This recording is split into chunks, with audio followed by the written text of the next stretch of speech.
Hello বন্ধুরা, তো সকাল সকাল উঠে গেছি। উঠে দেখো গোবর দিচ্ছি, আজকে গোবর দিলাম। তো তোমাদের সকলকে জানাই হ্যাপি ক্রিসমাস ডে আর অনেক অনেক ভালোবাসা। সামনে একটা নতুন বছর আসতে চলেছে, তোমাদের দিন যেন ভালো কাটুক। তো মামার সাথে ব্রাশ করতে করতে একটু আনন্দ করছিলাম, মাম্মাও ব্রাশ করছিল। তারপরে এক জায়গায় দোকান দিতে যাব, তার জন্য রেডি হয়ে চলে গেলাম সেখানে বলার জন্য যে দোকানতে পারবো কি না। তো দেখো সাইকেল নিয়ে যাচ্ছিলাম, তো সাইকেলটা আর বলছে আমি যাব না, তো আমরা হেঁটে হেঁটেই যাচ্ছি সেখানে। দেখো দুজন হেঁটে হেঁটে পৌঁছেও গেলাম সেখানে।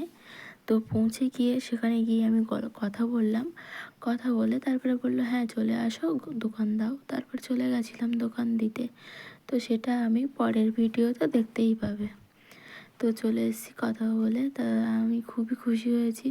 তারপর বাড়িতে চলে এসে দেখি গরুটার পিছনে পোকা হয়েছিল, যেখান দিয়ে বাচ্চা বেরোয় সেখানে পোকা হয়েছিল, তাই জন্য ওখানে মলম দেওয়া হয়েছিল, তাই গরুটার মুখটা বাঁধা হয়েছে।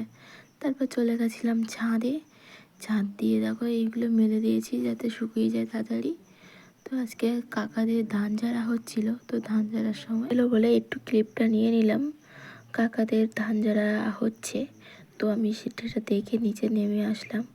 তো এসে দেখো ভাত খাওয়া হয়ে গেছে। ভাত খাওয়ার লাস্টে তোমাদেরকে মনে হচ্ছে না ভিডিও করে দেওয়া যাক, তাই ঝাল লেগেছে তার জন্য আমি জিভ বার করছিলাম। তো দুপুরে রান্না হবে কুমড়ো আলু সয়াবিন আর বাঁধাকপি ভাজা, আর মাম্মামের কুমড়ো আলু দিয়ে গাজর দিয়ে রান্না হয়েছে।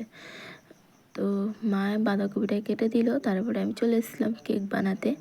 তো কেক বানাতে যেটা উপকরণ লাগলো, পরিমাণ মতন ময়দা নিয়েছি, পরিমাণ মতন খাবার সোডা, বেকিং সোডা আর কোকো পাউডার দিয়ে দিয়েছি।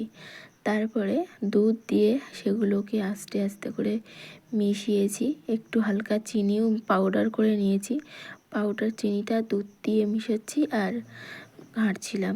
তারপরে একে একে সব কমপ্লিট হয়ে গেছিলো, তো তোমাদেরকে দেখাচ্ছি। তারপরে দিয়ে দিয়েছিলাম তেল, হালকা স্বাদ মতো নুন। কেকটা বানালাম কারণ আমরা ডিম দিয়ে কেকটা খেতে পারবো না, তার জন্য হালকা করে ডিম ছাড়াই বানালাম। তো ভালো লাগেনি অতটাও, মোটামুটি ডিম ছাড়া যেমন লাগে। তো যাই হোক, কেক তো খাওয়া হলো, বড়দিন তো আর মিস গেল না। তারপর চলে গেলাম ভালো করে কেকের বাটারটা তৈরি করছিলাম। তো বাটারটা তৈরি করতেই হবে, কিন্তু বাটারটাই হচ্ছে মেন। তো এই দেখো ভালোভাবে নাড়ছিলাম, লাস্টে ডোটা আমার কমপ্লিট হয়ে গেছে, তাই একটু সাদা তেল দিয়ে দিলাম পরিমাণ মতো। তো আবার নাড়তে হবে। তো আমার কাছে সেই হ্যান্ড মেশিনটা ছিল না, তাই সবাইকে একে একে বলছিলাম। তো কাকার বড় মেয়ে গেছিলো, তারপরে কাকা এসেছিলো, আমার কর্তা মাসেও করেছিল, সেটা আমি ভিডিওতে আনতে পারিনি। তো দেখো এটা আমি ঢাকা দিয়ে রেখে দেবো কিছুক্ষণের জন্য, হালকা ক্রিমটা মাখা মাখা হয়ে গেলে, মানে এটা ম্যারিনেট হয়ে গেলে ভালো করে। তো তারপরে দিয়ে দিয়েছিলাম কেটলিতে তেল, হালকা তলায় কাগজ দিয়েছি, সেটা দেখাতে পারিনি। তো সবসময় মনেই থাকে না, যে আমি তো ভিডিও ক্লিপ নিতে আমার মনে থাকে না, কারণ আমি তো সঠিকভাবে ক্রিয়েটার হয়ে উঠতেই পারিনি। তো ভগবান কবে ক্রিয়েটার করে তুলে দেয়, তো সেটাই অপেক্ষায় আছি। তো যাই হোক, আমি কেকটা হালকা আঁচে বসাবো। তো তাওয়াটা হালকা গরম করে এটা দিয়ে দিয়ে তারপরে কেকটা বসিয়েছিলাম। তো এটা ম্যারিনেট করতে মানে অনেকক্ষণ লেগেছিলো, কারণ আমি একটার ভিতরেই সব কিছু দিয়েছি। তো তোমরা যারা ডিম ছাড়া রেসিপি খেতে চাও, তাহলে এই রেসিপিটা তোমাদের জন্য, কারণ এটা ডিম ছাড়া এই রেসিপিটা। তো যদি ভালো লেগে থাকে অবশ্যই কিন্তু কমেন্ট করে জানিও।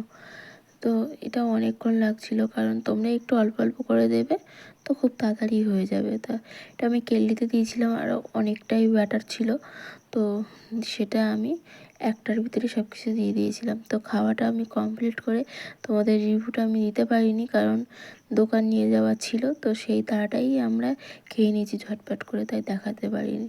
তারপরে দোকানে যা যা লাগবে তাই সাইকেলে বাঁধলাম আর নিয়ে হাঁটলাম। ঠিক এসে গেছি মেলার কাছাকাছি, তাই ভাবলাম একটু ক্যামেরাটা অন করি। দেখো চারি সাইডে লাইট, তারপরে চলে গেছিলাম মেলার ভিতরে। তো কত সুন্দর দোকান চারিদিক দিয়ে, তো 3 দিক দিয়ে দোকান আর মাঝখানে মঞ্চ। তো কেমন লাগবে বলো তো, যুবক সমিতির এই মেলা বঙ্গভূমি। তো আমরা সেখানেই দোকান দিলাম। তোমরা যদি দেখতে চাও অবশ্যই চলে এসো, আরও অনেক নায়ক নায়িকা আসবে, তো আমার ভিডিওটা এই পর্যন্ত, ভালো লাগলে লাইক কমেন্ট শেয়ার করো। বাই।